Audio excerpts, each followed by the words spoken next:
Hey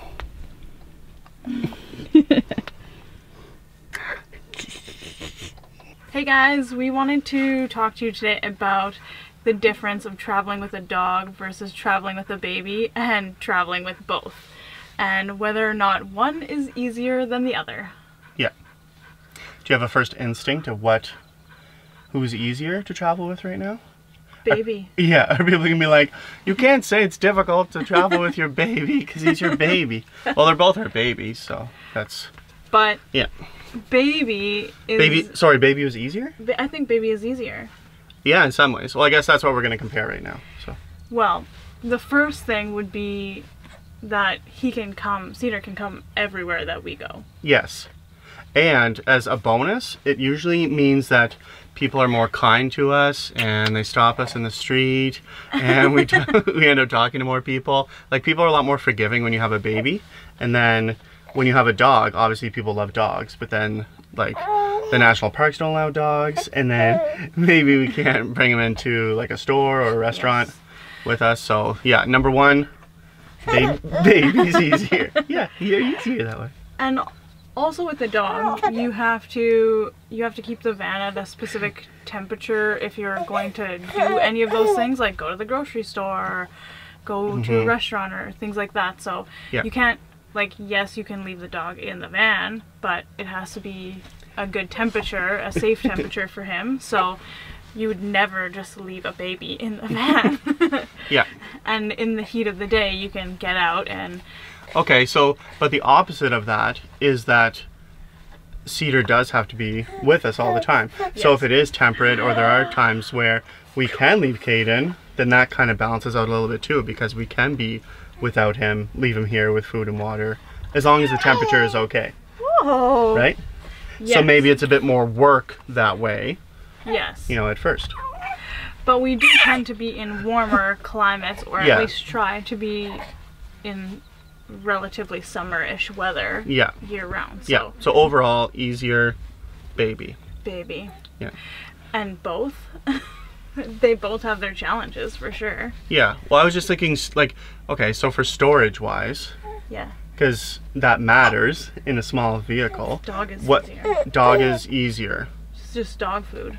Dog food. We have a couple toys for him, a couple brushes. Cedar doesn't have that much stuff, but I guess overall, if you were to add up, well, if you add up like the seat and the carriers, the stroller, the clothing, diapers, all that stuff, then storage-wise, more difficult with a baby. Yes. How is it traveling with both a dog and baby? Caden is super easy to travel with. Yes. So if we're talking about just like driving from point A to point B, Caden's never gonna like start crying or fuss or whatever. True. He will just lay down here and nap. More so it's that if we've been traveling more in a certain day, then we just feel bad. For Caden. For Caden, but it's not that, yeah, he's not like fussing, making noise. We don't have to pull over, let's say, to tend to him and nurse him. Yeah, if we did, that'd be weird. Yeah, so Caden's a lot easier that way to like drive with. Yeah, so we can cover more ground if we are trying to like go long distances just with Caden. Yeah, and it is a bonus that we are going slower, I think now. It like forces us to slow down. But if we're talking about just driving, then yeah, Caden's easier. Yeah. Yes, because we definitely are forced to slow down with Cedar. Oh, that is a big drool. Yeah.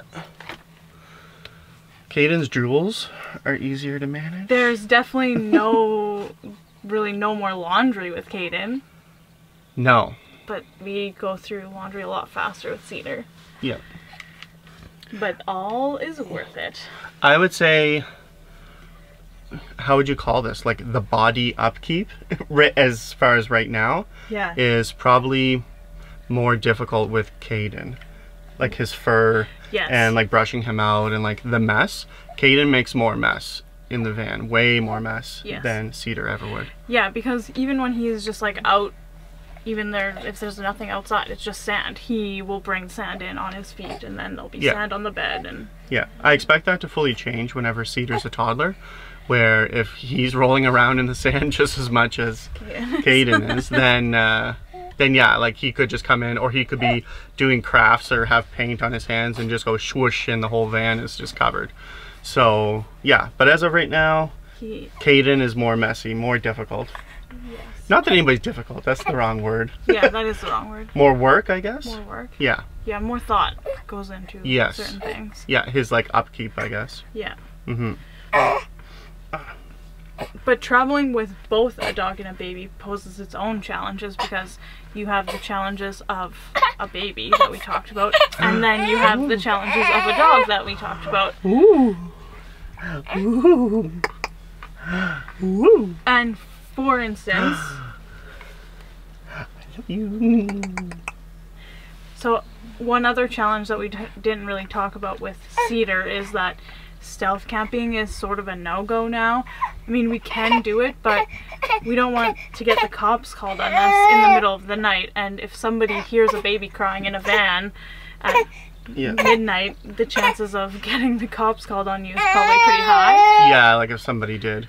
The only time where Caden is like, it is a bit tricky is that if we're in a, let's say we're in a quietish neighborhood, but then all of a sudden there's like one loud noise or one loud person talking or something, that's when Caden will let out a couple barks. So someone would maybe know that we're in there. Yes. But other than that, we just have to be like a lot more cautious, or just can't do it at all with Cedar.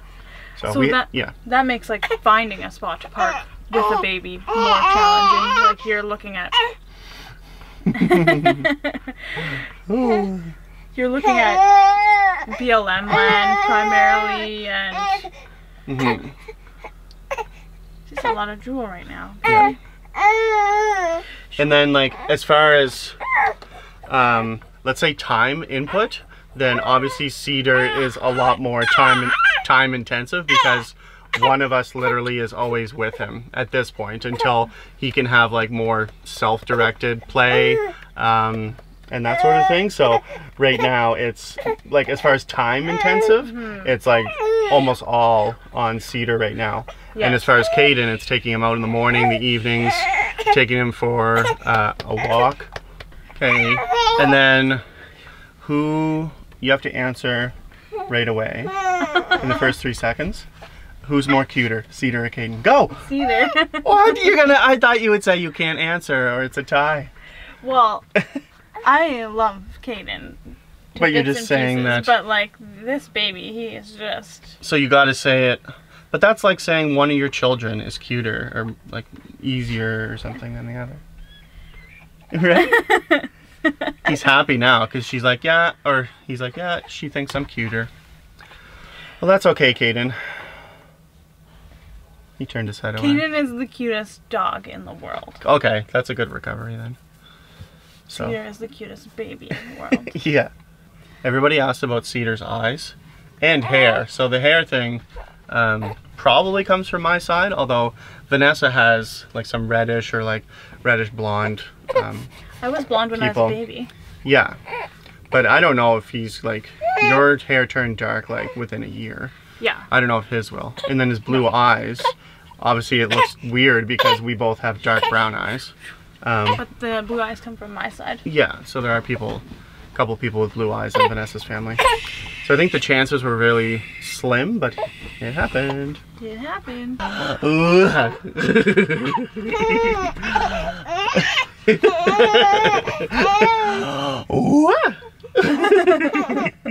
Okay, the only other thing is like not comparing if they're more difficult or not. Yeah. But something to watch for is just Caden is careful, but he doesn't know where his back end is.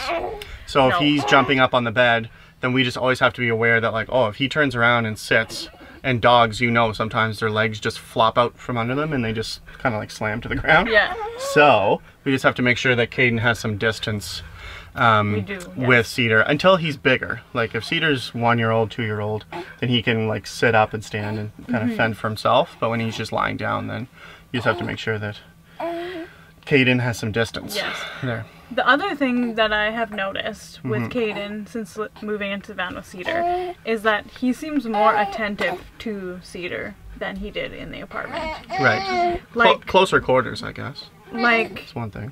Cedar was fussing the other day and Caden wanted to lay right beside him, which we kind of both were like jumped up and were like, ah, Caden, because he got really close to him. Yeah. And we, again, like Adam was saying, we didn't know, he doesn't know where his body is, so he might like stretch out his paws, but they might go on top of Cedar and that would be painful. Yeah. So we both kind of jumped up, but he is more attentive to Cedar's crying and noises and things like that in the van than he was before. Right. Being fatherly, I guess. Yeah. Toward him or Big something. brotherly. Yeah, big brotherly, I guess. Yeah, that makes more sense. Okay, I think that's all I have, at least off the top of my head. If you guys have any questions or comments about dog versus baby, or just questions about each one, like if there's things about having Cedar in the van or things about having Caden. I know lately we've been putting out so much content with Cedar that sometimes maybe people forget, or we forget to include Caden in that, even though he's still here and we walk him and love him. But yeah, ask to make Caden feel better. Ask a bunch of questions about Caden or having dogs on the road, because so many people have dogs, and then when they're traveling in RVs or vans, like, what do you do with them? Is there a dog sitter? How do you take them and travel with them? Yeah. Yeah, so put them below. And if you're thinking about doing van life with a baby, it is very fun so far. Yeah. And you can do both, dog and baby. So make sure you like, share, and subscribe, and we'll see you on the next one.